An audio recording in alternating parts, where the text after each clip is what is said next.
How's it? And welcome to another episode of my selfie show. Today, I'm at the Ever Beach Golf Club, and man, is it hot. I tell you, it's so hot. On the drive down here, I see a dog chasing a cat. There's boat walking. Yeah. You know what else I seen on the way down here?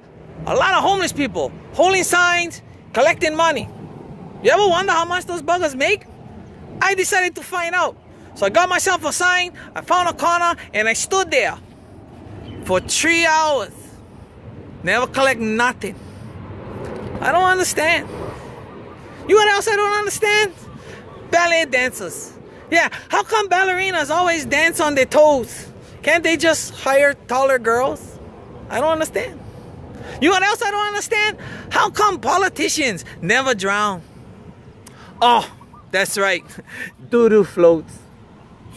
For Krista Clown Selfie Show, I'm Krista Clown telling you, if you really want to know a person, you should walk a mile in their slippers and then feel really guilty because you just stole somebody's slippers. See ya.